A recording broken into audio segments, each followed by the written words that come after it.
اهلا بكم في جامعه كوفرشتاين.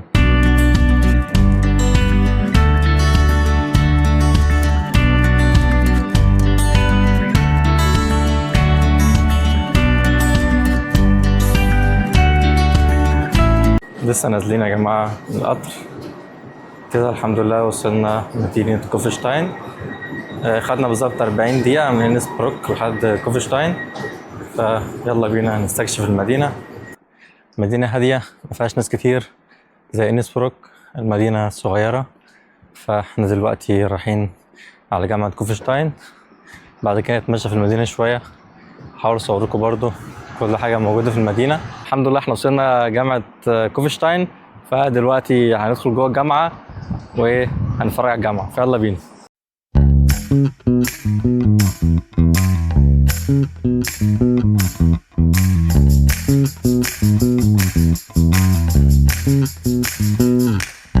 دلوقتي يا جماعه دخلنا جامعه كوفرشتاين زي ما انتم شايفين.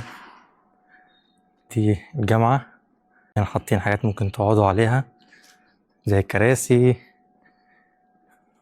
الجامعه شكلها حلو، لسه هنطلع فوق برضو.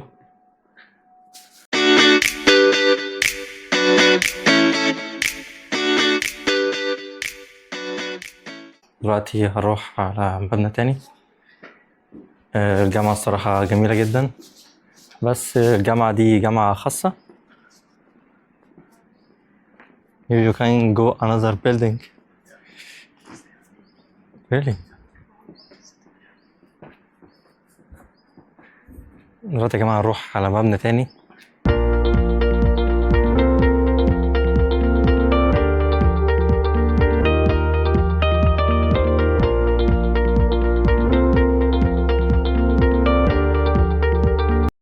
دلوقتي يا جماعة دخلنا مبنى تاني، فتعالوا نشوف المبنى دي فيه ايه. الصراحة الجامعة جميلة جدا. طبعا الجامعة فاضية دلوقتي في أجازة.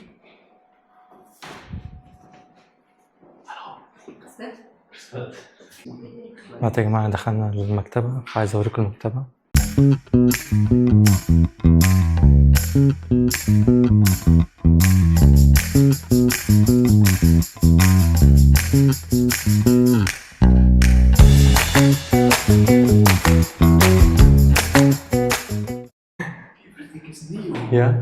دلوقتي يا جماعة خرجنا ورا المكتبة. المكتبة الصراحة جديدة، الجامعة شكلها المباني كلها جديدة. فدلوقتي هنروح مكان تاني، أعتقد دي الكافيتيريا بتاعت الجامعة. الجاردن برضو زي ما انتم شايفين اللي ورايا دي، ممكن تيجي تقعد هنا براحتك. عاملين برضو معرفش فور كيدز، قسم الأطفال. بس الجامعة جميلة جدا. دلوقتي احنا بوريكم كم مكان في الجامعة. المكتبة اللي انت ممكن تقدم من عليه او لو احتجت اي معلومات. فدلوقتي هنخرج برا الجامعة نشوف برضو اماكن تانية في المدينة. دلوقتي احنا قدام الجامعة بس خارجين، اوريكم برضو الجامعة من برا بيكون شكلها عامل ازاي.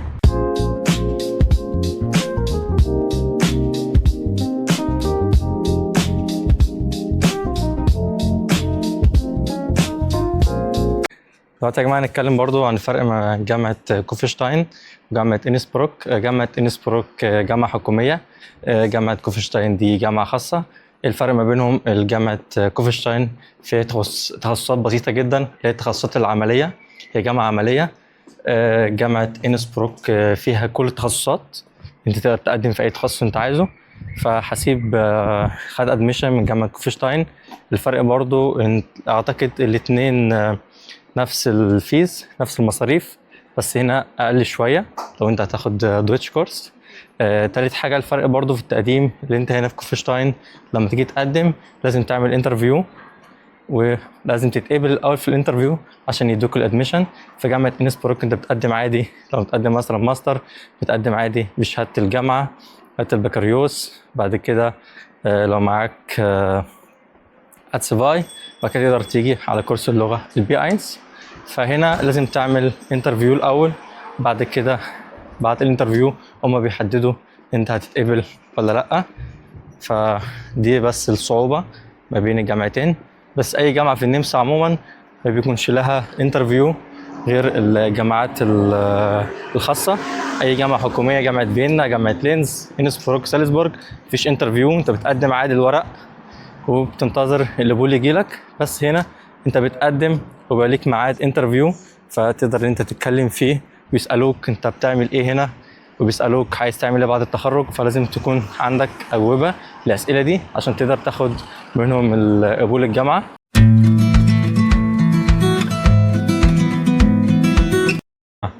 احنا دخلنا كده نشوف الدنيا في كوفشتاين، مدينة صغيرة بس الصراحة مدينة جميلة جدا.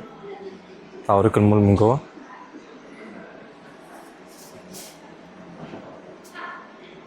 احنا في الالتشتات في كوفشتاين، في كافيتريات، في حاجات كتير برضو نفس انسبروك، بس انسبروك طبعا اكبر، في محلات كتير.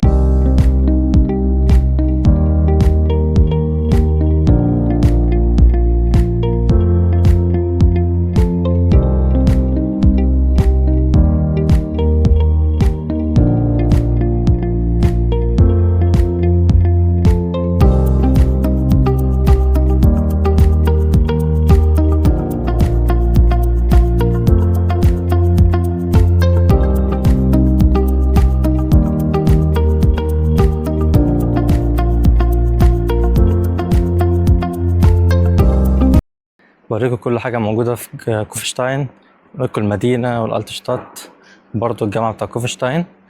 فإن شاء الله نصور لكم برضو في أماكن تانية، في جامعة كلاجنفورت أو جامعة فيينا أو جامعة لينز، في جامعة جراتس برضو. فإن شاء الله كل شهر كده نعمل لنا فيديو في مدينة معينة، ونروح نشوف المدينة ونشوف المدينة عاملة ازاي، ونشوف الشغل، ونتكلم برضو عن المصاريف بتاعة الجامعة. دلوقتي يا جماعة احنا في الهاوب بانهوف كوفشتاين، فاحنا بندور على الرصيف اللي هنركب من عليه، هو 22 بلاتفورم. I don't know where. Yeah, it's here. This one. Yeah, 22.